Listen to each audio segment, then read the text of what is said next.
You thought silence made me weak? No, it made me patient.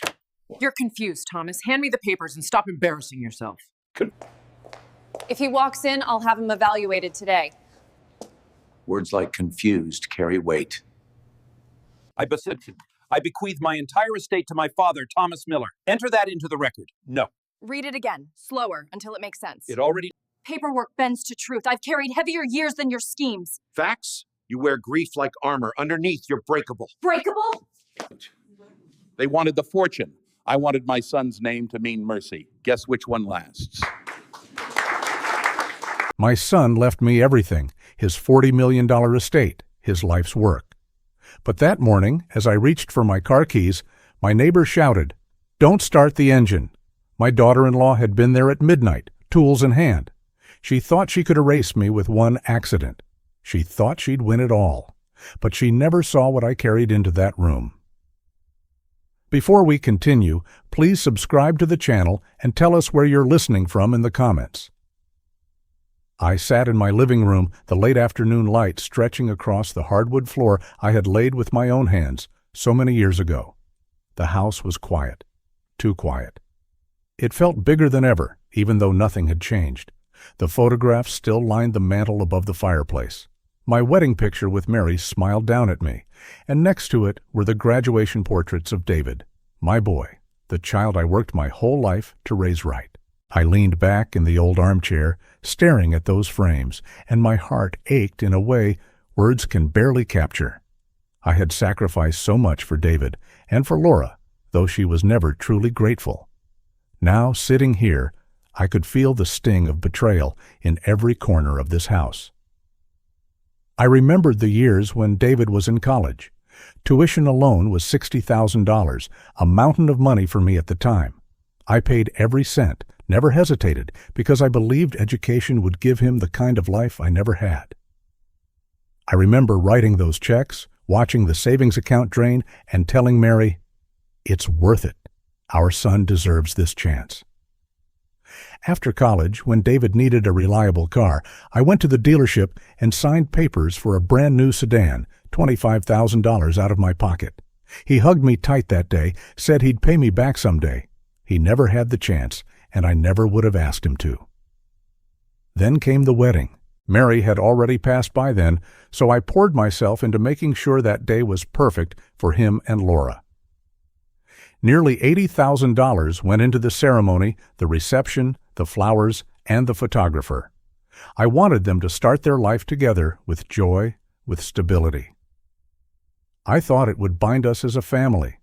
But as I sit here now, I can't help but feel every dollar I spent, every sacrifice I made, has been twisted into a weapon used against me.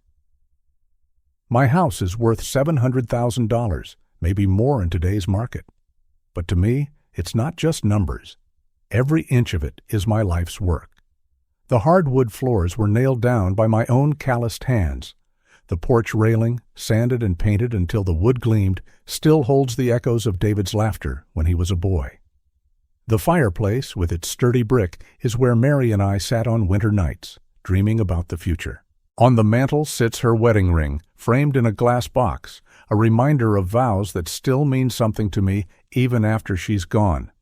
This house is more than walls and windows. It's love, sacrifice, and memory.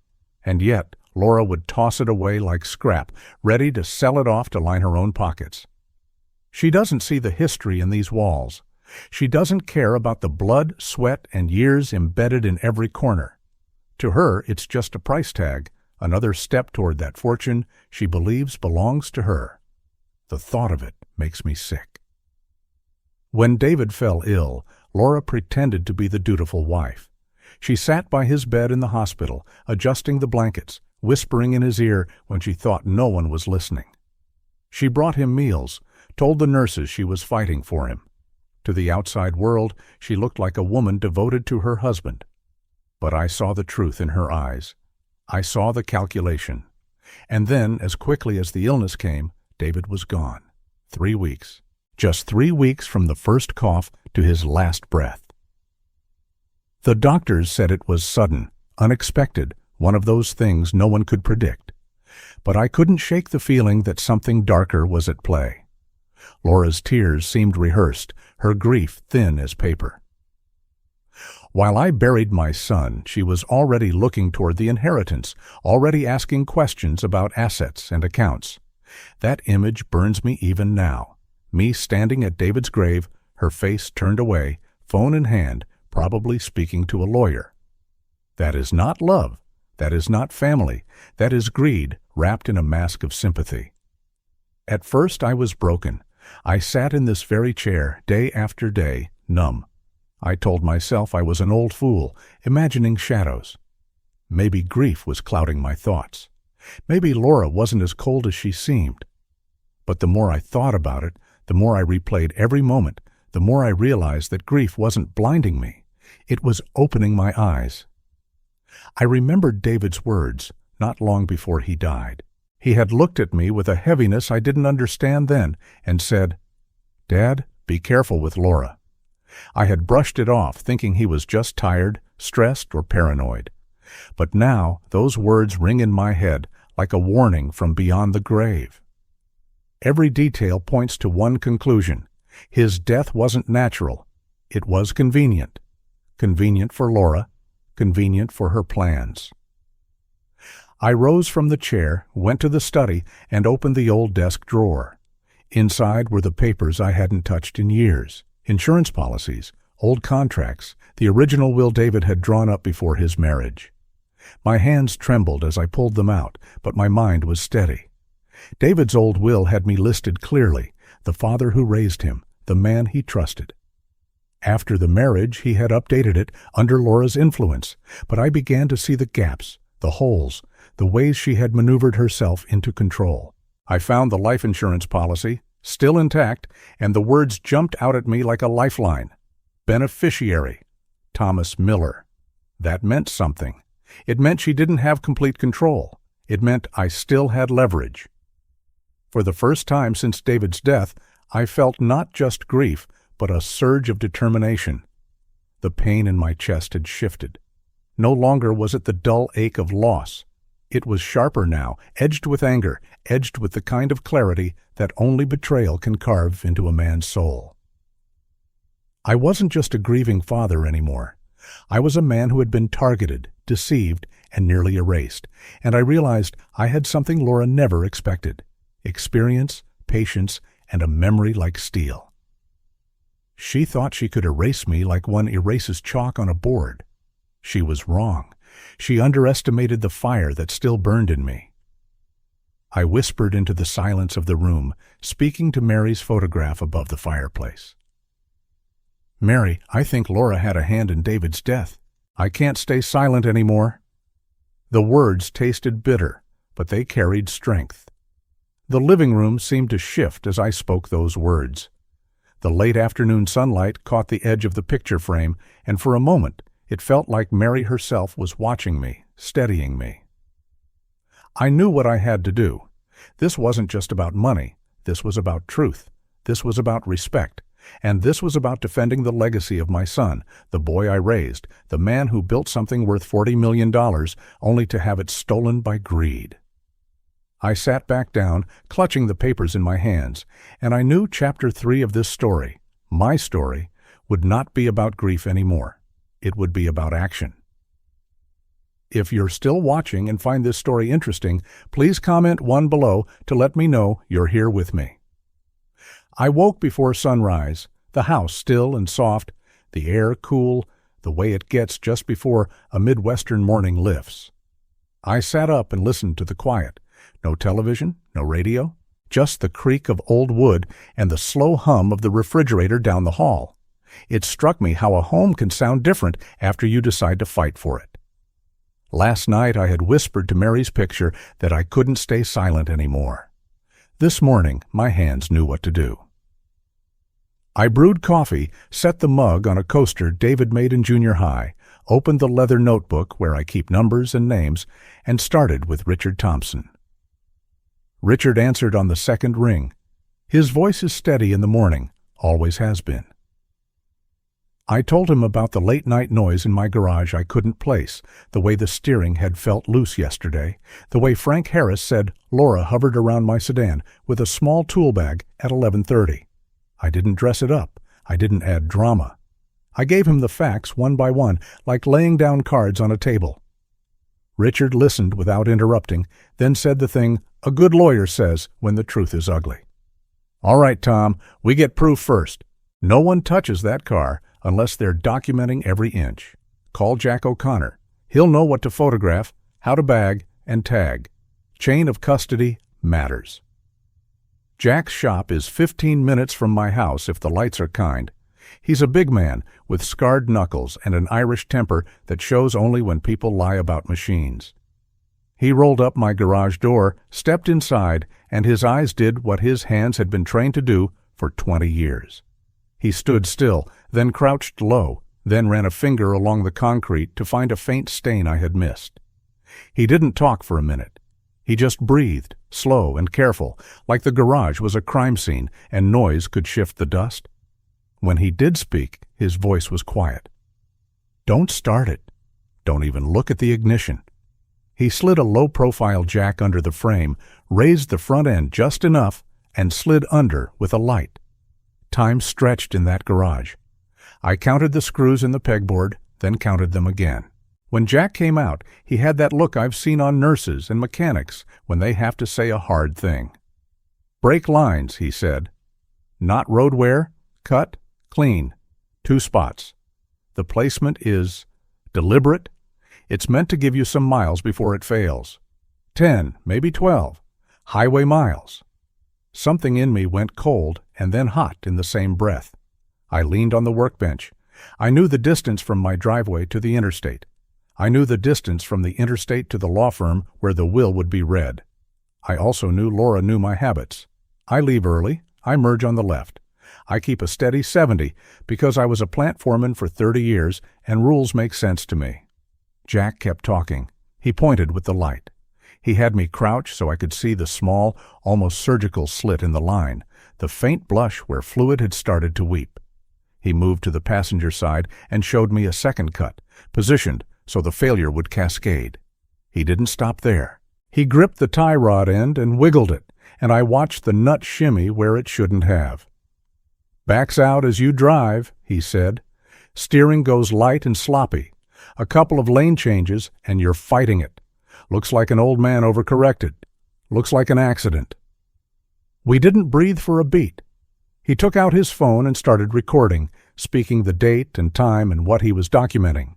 He took high-resolution photos of every angle, shot a short video of the drip, and laid a quarter next to the cut so the scale would be obvious to anyone with eyes and sense.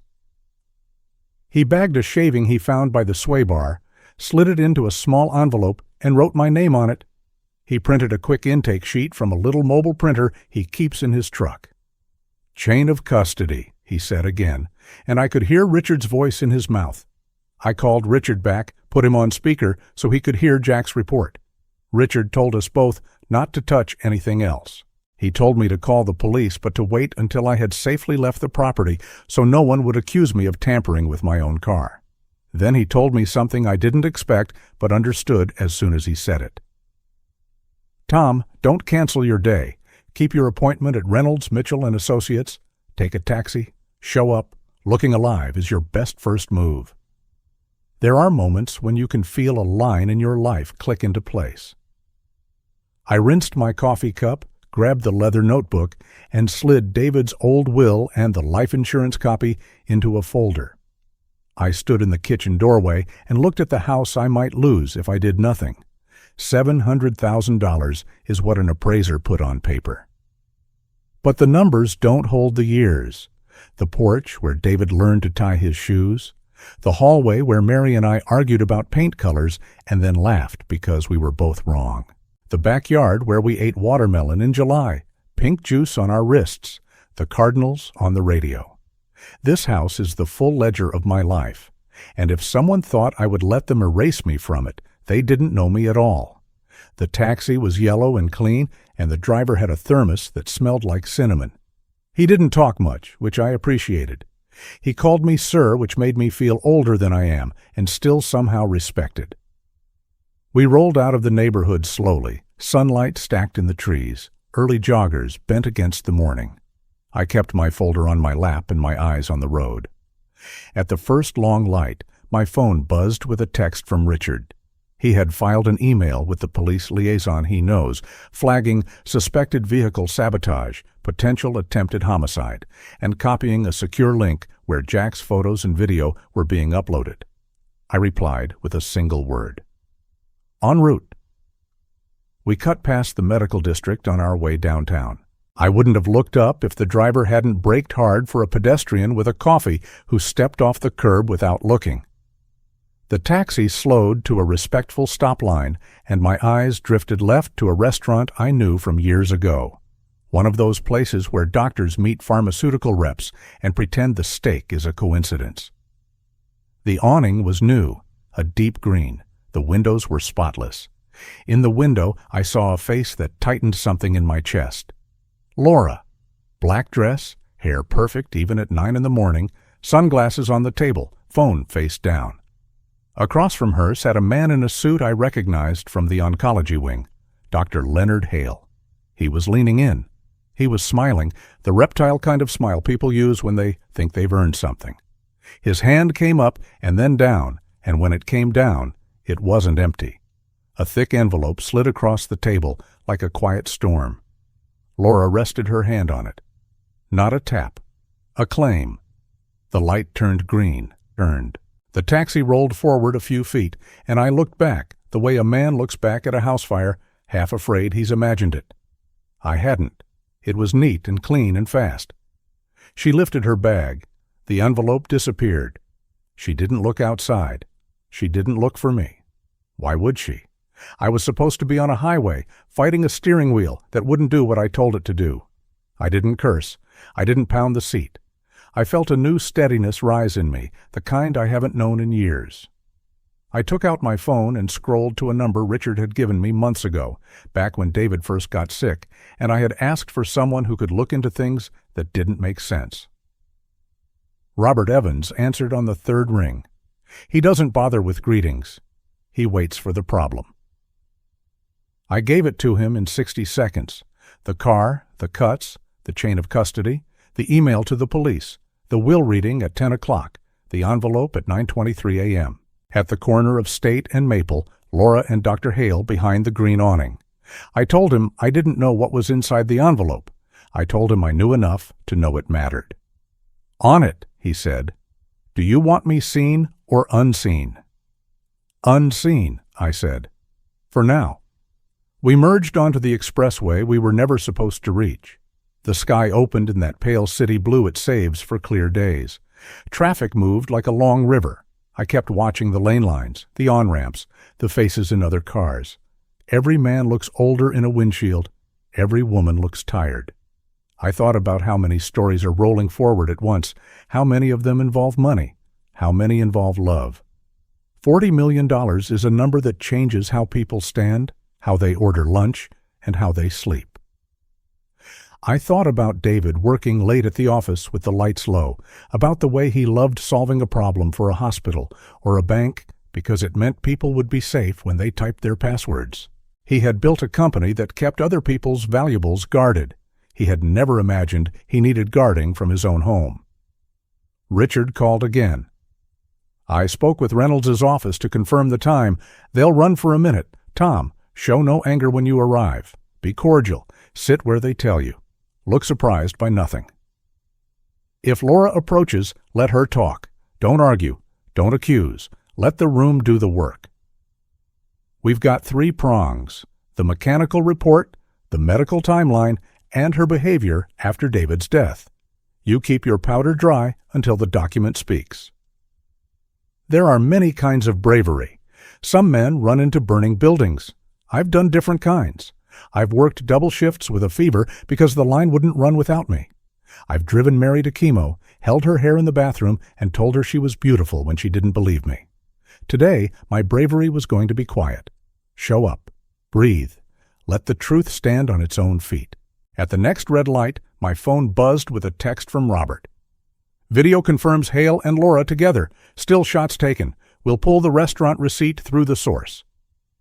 ETA Reynolds in 12. You are not alone. I read those last 4 words twice. I put the phone away. I watched the buildings grow taller. We came off the ramp into downtown traffic, the sidewalks full of early suits and sneakers and the odd tourist with a map. The glass towers lifted their shoulders to the sun. I paid the driver in cash and added a tip that made him smile. A small thing, but money is a language, and I have learned to speak it plainly. I stood on the sidewalk a moment and took in the building where I would learn what my son had decided when he understood his wife better than I had. Reynolds, Mitchell, and Associates had a lobby like a hotel, marble floors, soft leather chairs, and a fragrance I can't name but will always recognize as expensive. I didn't go in. Not yet. I walked to the side of the building and found a bench where I could see the revolving doors. I called Jack, told him I had arrived alive, and asked how the car looked now that he had it secure. Photographed, documented, not moving an inch, he said. I've got the lines capped so there's no further leak, but it's not going anywhere. I'll stay with it until the police arrive. Your lawyer's email already has 2 replies in the chain. Somebody's paying attention. Thank you, I said. Jack, I owe you. He grunted. You owe me nothing. You raised a good man. I fixed a bad cut. That's all. I stared at the revolving doors again. For a second, I saw David at 16, pushing through on a Saturday with his first tie knotted wrong, asking me if we could get hot dogs at the corner stand. The mind gives you mercy sometimes. Then the image faded, and there I was again, an old man in a good suit holding a folder like a shield. My phone rang one more time before I went inside. Robert again. Short update, he said. Restaurant receipt paid by Hale, envelope observed, no hand-to-hand cash seen outside of that. I'll get card records. I'm trailing Hale to his office. My associate is on Laura. If she calls anyone, we'll have logs. If she meets anyone, we'll have photos. Keep your head in there. I will, I said. Robert, there's something you should know. If the will doesn't go her way, she won't take it well. He didn't laugh. They never do. I stood. I adjusted my tie. I checked my folder. I looked up through the glass and saw the elevator bank cutting light into slivers. One more step in a long year. One more hour in a life that had taught me how to wait. I walked into the lobby. The receptionist lifted her head and smiled in that polished way people do when their job is to make anxious moments feel ordinary. Good morning, she said. Good morning, I said back. My voice sounded fine. It sounded like a man who had slept. I gave my name. She checked a list, handed me a small card with Conference A printed in neat black type, and gestured toward the seating area. We'll call you in, she said.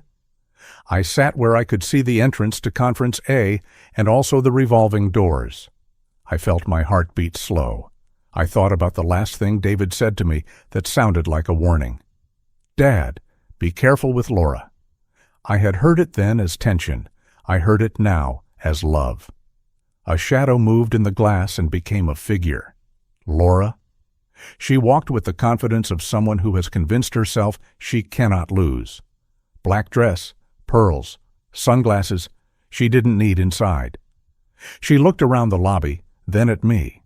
For a half second, I saw confusion on her face, the quick flicker of a plan interrupted. Then she smiled, wide and warm and false. She did not come to me. She went to the desk, gave her name, and took a seat where I could see her profile. She crossed one leg. She checked her phone. She didn't see the small tremor in her hand, but I did. People can hide their faces. They rarely hide the edges. I kept my eyes down and read the first paragraph of David's old will again, the one in my folder. The words calmed me. They were a straight line from a son to a father. No ornament, just trust. I slipped the page back. I thought about the house on our street with the maple out front and the porch that needs a new coat before winter. I pictured Mary in the kitchen, a dish towel over her shoulder, telling me to stand up tall. I pictured David as a man, not as a boy, choosing his words carefully, writing them down, signing his name. The receptionist's phone lit up, and she nodded at me, then at Laura. "They're ready," she said, and her voice carried across the lobby like a bell. I stood first. I moved with the pace of a man who won't be rushed. I passed Laura without looking at her and caught a trace of her perfume, expensive and sharp. I reached for the conference room handle and stopped because there's something about a threshold that deserves respect. I touched the folder against my chest once, a small gesture that felt like I was patting a pocket for a lucky coin. I leaned toward the door and spoke in a voice only I could hear. She thinks I'll never walk through those doors. She's about to see how wrong she is. Then I stepped inside. If you're still watching and find this story interesting, please comment too below to let me know you're here with me. The door to Reynolds, Mitchell & Associates clicked shut behind me, and I felt the hush of money and law press against my ears. The lobby smelled faintly of leather and polished wood. A long pane of glass framed the lake so bright it looked like hammered silver. I gave my name to the receptionist, took the small card for Conference Room A, and sat where I could see both the elevators and the hallway. The leather chair took my weight the way a good chair does. It held me steady. I breathed. I kept one hand flat on the folder in my lap, feeling the ridge of the life insurance copy and the smoothness of David's old will beneath my fingers. I was here, alive, present, ready. Laura arrived with the timing of someone who believes the world hums for her.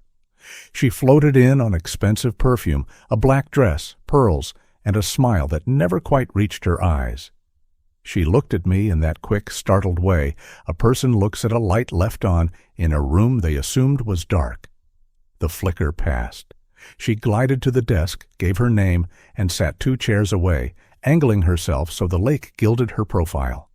She crossed one leg and opened her phone. Her thumb moved fast. Her face turned slightly away. I stared at the conference room door, but sound has a way of finding what it needs to reach. Her voice was low, but I heard enough. "If he shows up, we file it today." Yes, petition to evaluate capacity, phrases like confusion and impaired judgment. I don't care if he's lucid right now. I need the paper in motion. The doctor will sign what's needed. There was a pause, the small hiss of breath through teeth. "No, don't worry about optics. Once the will is read, he'll be in shock. We'll say he's unstable. We'll say we're protecting his interest. Then we move on to the house." A slow burn moved across my chest, then settled in my stomach like iron. She had planned to make me disappear without touching me. No car, no accident, just a stack of papers claiming I was not who I am. Not able, not sound. A judge's stamp is doing the work that the cut-break lines might have done. I did not turn my head. I did not let my mouth show what I felt. I took out my phone instead and typed a short message to Richard. "She's planning a capacity petition. Says doctor will sign, after reading." Then I sent a second to Robert.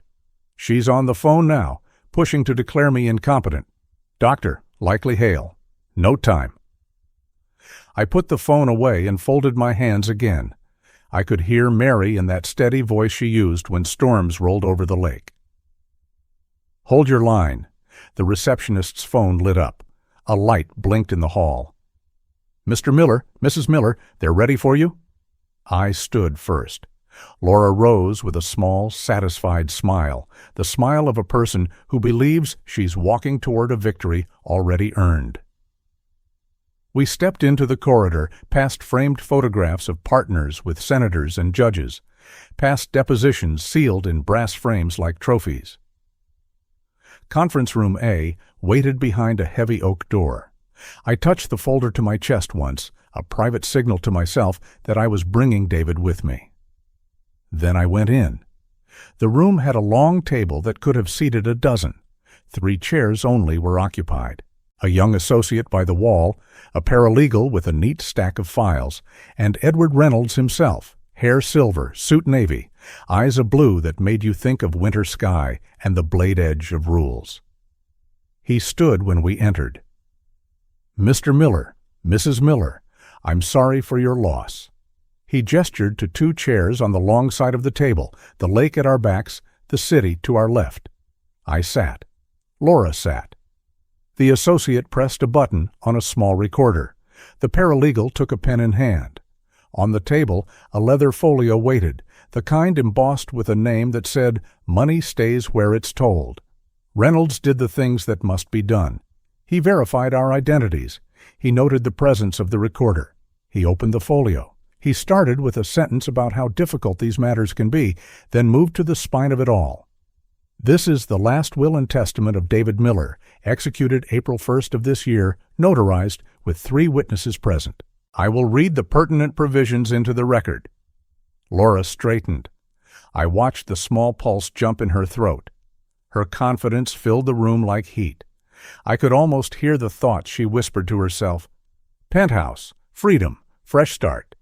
He said April 1st, 2 weeks before David died. He was weak then, yes, but he was still David. He knew what he meant. He always knew. Reynolds read without drama. I, David Miller, a resident of Cook County, Illinois, being of sound mind and memory, do hereby make, publish, and declare this to be my last will and testament. The legal phrasing rolled like a train on a familiar track. Gifts to charity were listed, bequests to a friend, debts to be paid. A specific provision about guardianship is not relevant now, and yet I felt like a stone because it meant he had thought of children he would never have. Then he came to the clause that entire rooms hold their breath for. I hereby devise and bequeath my entire estate, valued at approximately $40 million, including but not limited to all real and personal property, bank accounts, investment accounts, and all ownership interests and intellectual property rights associated with Miller Cyber Defense, to my father, Thomas Miller, for his support, security, and discretion. The sound that followed was not loud. It was small, a soft exhale from Laura's lips that turned into a noise with no word. She didn't speak. Not yet.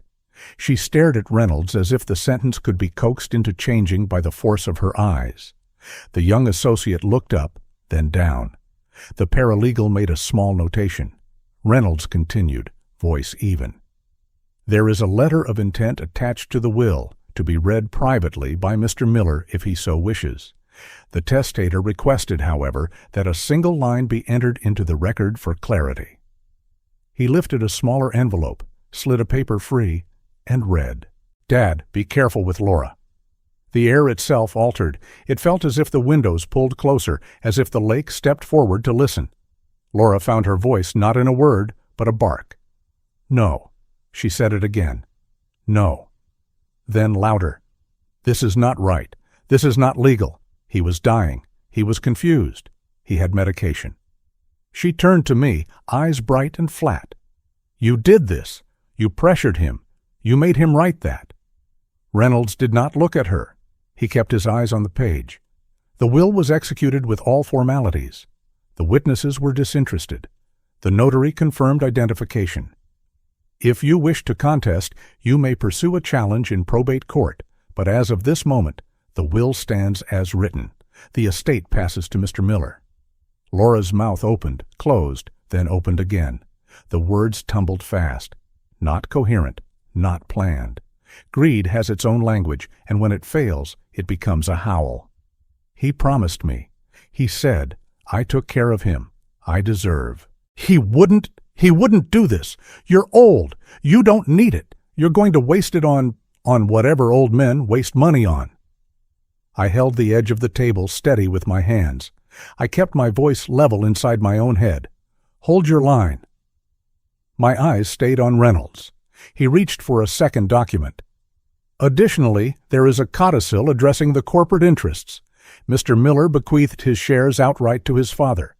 There will be a transitional meeting with the board next week. Council will coordinate.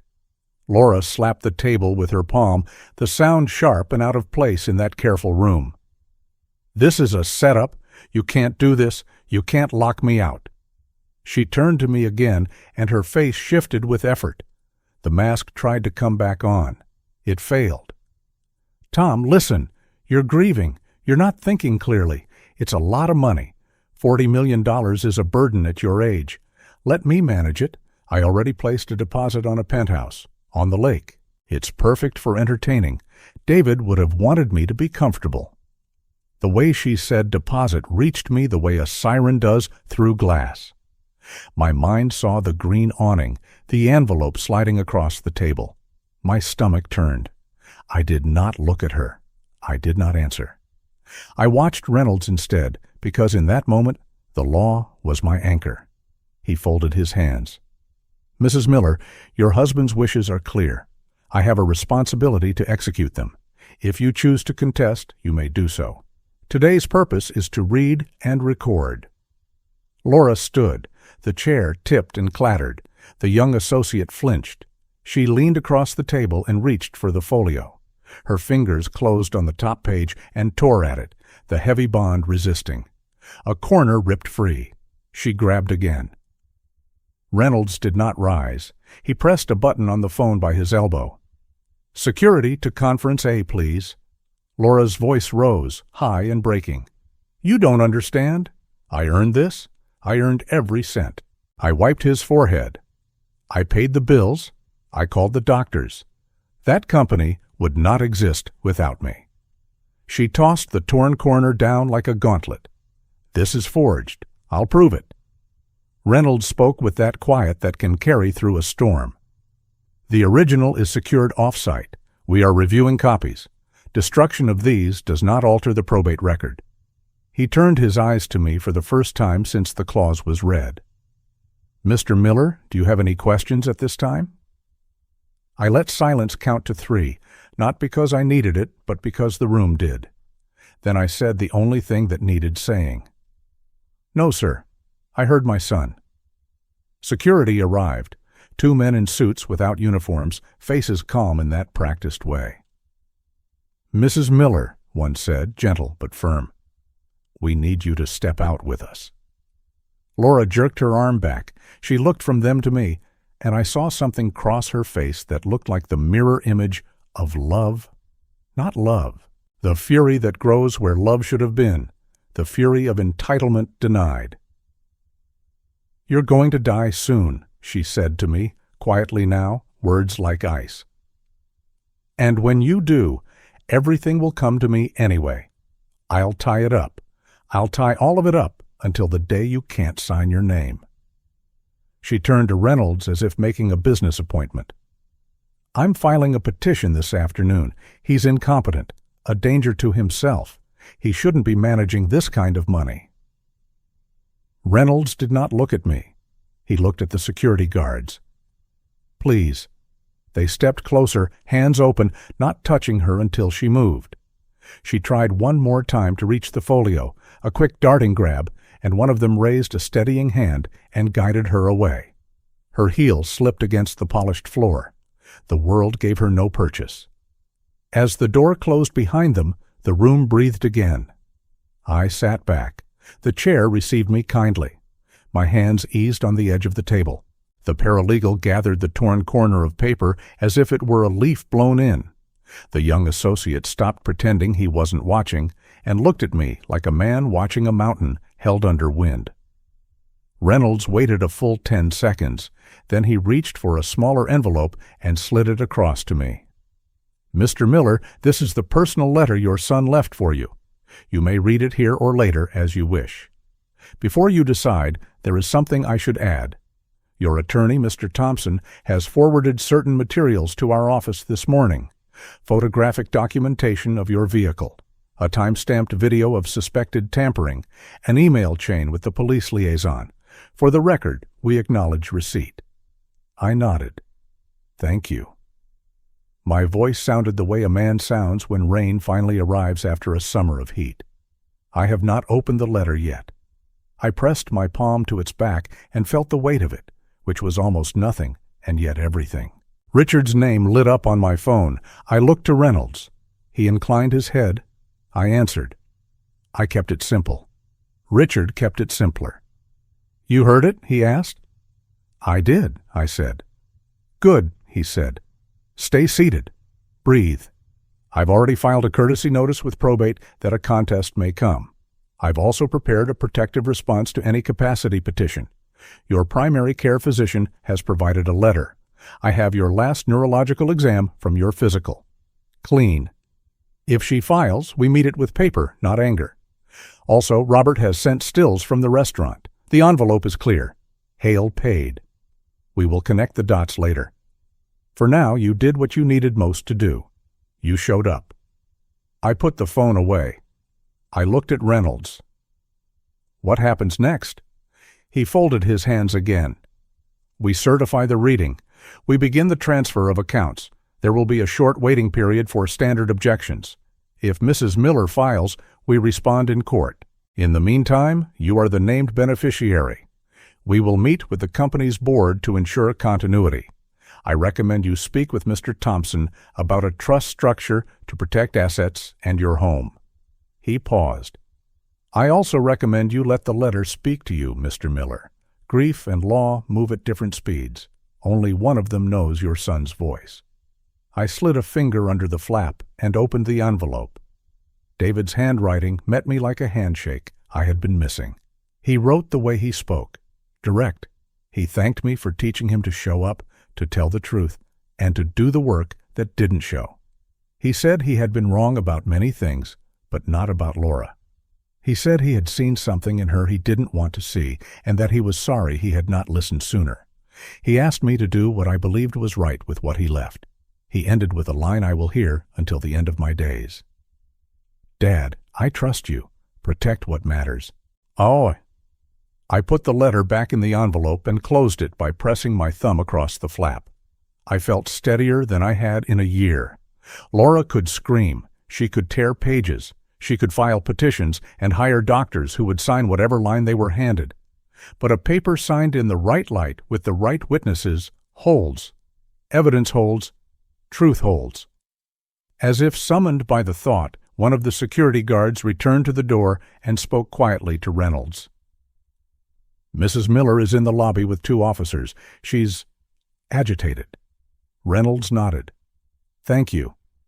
The guard stepped back. The door closed again. The lake kept shining as if wealth and anger had no effect on water. Reynolds slid a final sheet across the table. Acknowledgement of receipt. This is simply to say you were present and heard the will. I read the short lines, wrote my name, and dated it. The pen wrote smoothly. I have signed so many things in my life. Time cards, delivery slips, permission forms. This signature felt like all of them, and like none of them. It felt like a door settling into its frame after a long wind. I stood. Reynolds stood.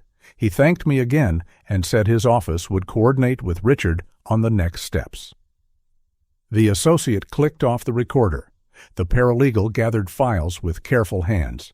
I looked once more at the lake and then at the door where Laura had left, and I felt compassion where I might have felt triumph if I were a different man. She had chosen greed, and greed had chosen loneliness for her in return. In the hallway, the receptionist kept her professional lightness. Do you need an escort to the elevator, Mr. Miller? I shook my head. No, thank you. I know the way. My voice was calm because I was calm. I walked toward the lobby and saw Laura in the far corner, speaking too fast to 2 uniformed officers who lifted their hands in patient waves. Her gestures were broad. Her face was pale. Her words spilled. One officer took notes. The other kept his eyes on the room. She saw me. For 1 second, our eyes met. I did not gloat. I did not flinch. I gave her the same look I would give a stranger whose cart had bumped mine at the grocery store. Then I turned toward the revolving doors. The city met me with the bright clang of noon. I stood in the sun and let it find the top of my head, the back of my neck. My phone buzzed again. Robert, a text only. Hale back at the office, photos saved, restaurant receipt captured, working on card records. You did well. I typed a simple reply he would understand. Justice starts here. I walked to the edge of the sidewalk and waited for the light to change. I could smell hot dogs from the corner stand and hear a bus sighing its brakes. I thought of David's laugh. I thought of the maple in my front yard, leaves already showing a hint of the red they will turn in October. I thought of Mary and the way she would tilt her head when something good finally broke our way. I felt the ache of all I had lost and the steady thrum of something else rising to meet it. Resolve. There will be more rooms. There will be more paper. There will be court days and statements and men who speak for their hourly rate and earn it. There will be a petition with my name and words like capacity and impairment arranged like a net. There will be a doctor asked to claim what is not true. There will be a boardroom at Miller Cyber Defense where men and women who liked my son will look at me and wonder if I know which end of a balance sheet points north. There will be all of that. But today the will was read. Today David's voice stood in a room and said, "Give it to my father." Today Laura's plan cracked in the light. I crossed with the crowd. I kept my folder tight under my arm. In the glass of a storefront, I saw my reflection. A man in a good suit. Older, yes. Slower at stairs, maybe. But clear-eyed. I heard my own voice in my own head, and it was not the voice of a man confused by grief anymore. It was the voice of a man who knows what comes next. Feeling dismissed, called unstable, made small because of your age or your grief is a heavy thing to carry, isn't it? If you believe every person deserves to be heard and treated with dignity, comment the word justice. Now watch what I do to make sure that happens next. If you're still watching and find this story interesting, please comment 3 below to let me know you're here with me. I remember the day the truth was no longer just suspicion or whispers in my chest, but something that stood on paper, solid as stone. My lawyer Richard and the investigator Robert came to my living room, the same living room where I had first whispered to Mary's picture that I could not stay silent anymore. They spread the evidence out on the coffee table, each piece of it a nail in the coffin of Laura's schemes. The neighbor's security camera had captured her crouched beside my sedan, her hair tucked under a cap, her hands working the brake line with the precision of someone who thought no one would ever see. The image was grainy, but it was enough. I didn't have to imagine the hiss of fluid on concrete anymore. I had the proof. Then came the medical report. Robert slid the folder across, and for a moment I couldn't bring myself to open it. I thought of David, pale in the hospital bed, the nurses saying it was sudden, the doctors shaking their heads like men out of tools. When I finally lifted the page, the word arsenic was there in black and white. Not too much, not enough to scream foul play at first, but small doses, building, slipping past the surface, until it became part of his blood. The coroner's addendum confirmed it. Poison, deliberate, systematic. My son hadn't just died. He had been murdered. My throat closed and I had to look at Mary's picture on the mantel to steady myself. The financial records were the last piece. Laura's credit card statements spread across the table like a trail of her greed. Designer handbags, resort trips, jewelry, dinners for hundreds of dollars, all charged and unpaid. Over $200,000 in debt hidden behind her smile, tucked away while she planned to get her hands on David's estate. Richard tapped the balance lines with his pen. This is motive on paper. Judges look for motive, Tom, and here it is. I sat back in my chair, the evidence all around me. It was heavy, but it was clarifying. For weeks I had lived with shadows and suspicion. Now I had light, and the light was harsh. I whispered to myself the way I often do when no one else is around. They thought I wouldn't fight. They thought I wouldn't see it through.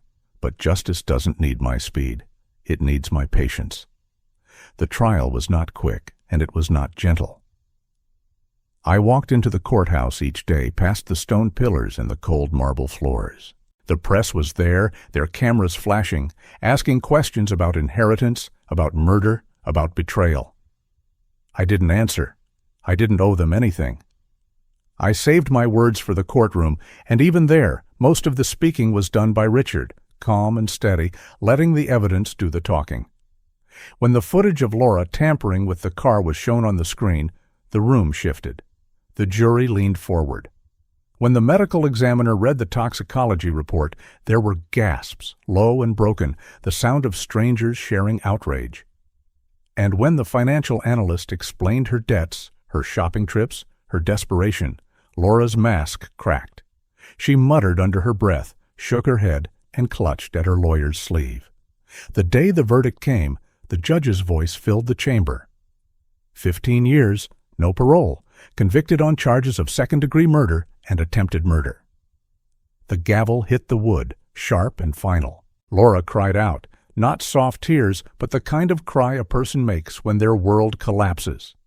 She screamed that it wasn't fair, that she deserved everything, that David had promised her. The bailiff held her steady while she fought the air, her pearls scattering across the courtroom floor like marbles lost from a child's toy box. I sat still. I didn't gloat. I didn't smile. I only whispered the words that had been waiting on my tongue. Justice starts here. When it was done, when the trial closed and the reporters drifted away, I faced the reality of what $40 million in inheritance meant. I could have bought a bigger house, traveled the world, and lived in luxury until the end of my days. But none of that mattered. What mattered was David and the pain of watching him fade in that hospital bed. I knew where the money belonged, so I worked with Richard and a group of doctors who had known my boy. Together, we created the David Miller Cancer Research Foundation. $40 million poured into labs, into scholarships, into the kind of work David would have been proud to lead. His name now lived not just on company papers, but in the fight to save others from what he never survived. That was the kind of immortality money can buy. I sold the old family house for $700,000. The porch I had built with my hands, the hardwood floors that still held the weight of decades, it was hard to let it go. But houses carry memories, and memories can become too heavy. I found a small apartment by the lake, $200,000, with windows that opened to the water and morning light that spilled across the floorboards. It was enough, more than enough. The first night I sat there with a cup of coffee, the lake shimmering outside, I felt peace move through me like air after a storm. I said it out loud, though no one was there to hear. I don't need her remorse. I have peace. Laura tried to send apologies through her lawyer, letters dripping with regret, begging for a chance to explain. I told Richard not to forward them. I didn't need to read words that cost her nothing when she had already stolen everything. Forgiveness is something sacred, and sometimes the most powerful forgiveness is refusing to let betrayal touch your life anymore. The distance was my boundary, and I held it firm. Time passed, and I began to feel lighter. The weight of suspicion, the sharp edge of betrayal, the courtrooms, and the headlines. All of it slowly drifted behind me. I spent my mornings walking by the water, nodding at joggers, stopping sometimes to watch a boy skip stones or an old couple feed the ducks. I discovered that silence could be a gift, that an apartment could hold as much joy as a house if you let it. I found myself reading again, books Mary used to love, and I even tried my hand at cooking the recipes she kept in a tin box, burning a few but laughing anyway. Laura's world shrank. I read in the papers that she had been moved to a state prison upstate, her appeals denied, her debts unresolved. Friends who had once called her glamorous stopped answering her letters. Her penthouse dreams turned into a cell with a barred window. She had traded pearls and perfume for uniforms and numbers. The contrast couldn't have been sharper. While she counted years in confinement, I counted blessings in freedom. One afternoon, as the sun turned the lake gold, I sat on the balcony of my apartment with David's letter in my hands, the one he left with the will. I read it again, slowly, as if each word were a prayer. Dad, I trust you. Protect what matters. Those words had guided me through the darkest chapters, and now they felt like a closing line. I whispered back, I did, son. I did. The lesson I carried from all of this was simple, though it cost me dearly to learn. Blood is not always family. Family is respect, honesty, and love that does not keep score. Greed can wear the face of kin, but it will always betray itself in the end. The truth is slower, but the truth always wins. I am living proof. Now my life feels new, not because I am rich, but because I am free. Free from lies, free from fear, free from the weight of betrayal. I wake each morning and know I am still standing, and that is worth more than all the penthouses Laura dreamed of. As the leaves turned red and gold along the shore, I felt a stirring in me that I had not felt in years. I wanted to do more with the time I had left. The foundation was growing, but I needed something closer, something human. I thought about joining a community group, maybe a charity for families who had lost someone to cancer. The idea felt right, like the next page in a book that still had chapters waiting. And so, as I folded David's letter back into its envelope and set it gently on the table, I let my eyes drift to the horizon where the lake met the sky.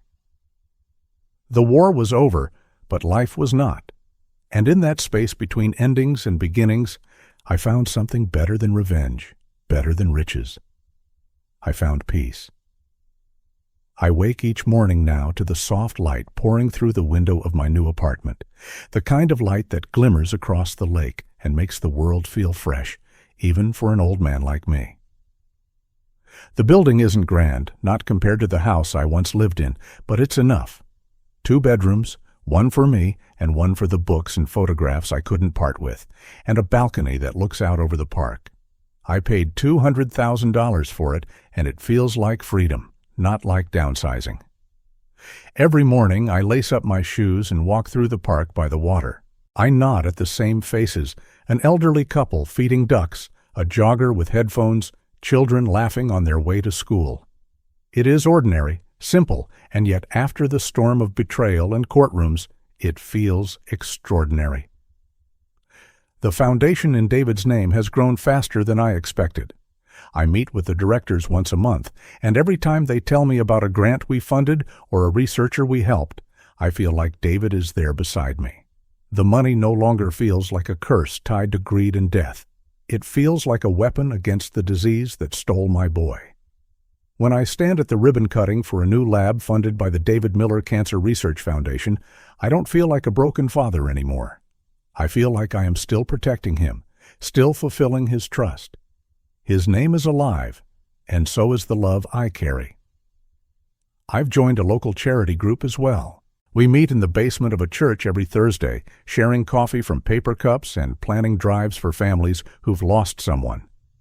I've met people who carry burdens heavier than mine, and yet they laugh, they share, they carry on.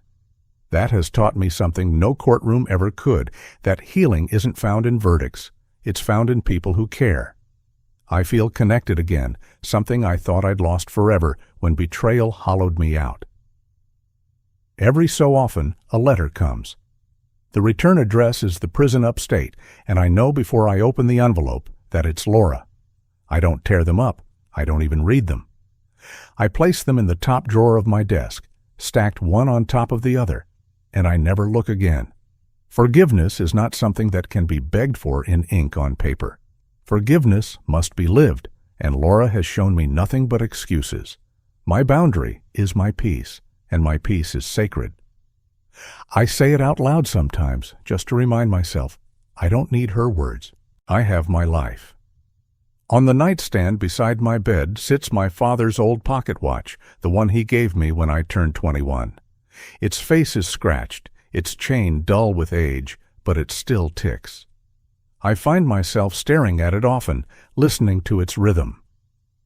It reminds me of time, of the inheritance that matters most, not money, not houses, not companies. Respect. Respect is the only inheritance worth keeping. My father lived with it, I tried to pass it on to David, and now it is mine to carry until the end. Laura's life is different now. I hear from the news that her appeals have failed, that she spends her days in a cell, far from the penthouses and jewels she once thought were hers. I imagine her there, the walls closing in, the future shrinking. She may spend 15 years paying for what she did, but the real sentence is living with the truth of who she became.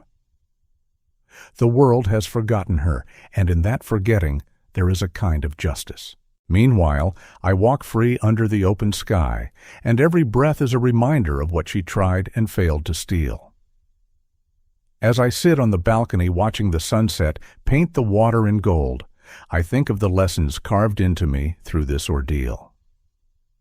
For parents like me, I have this to say.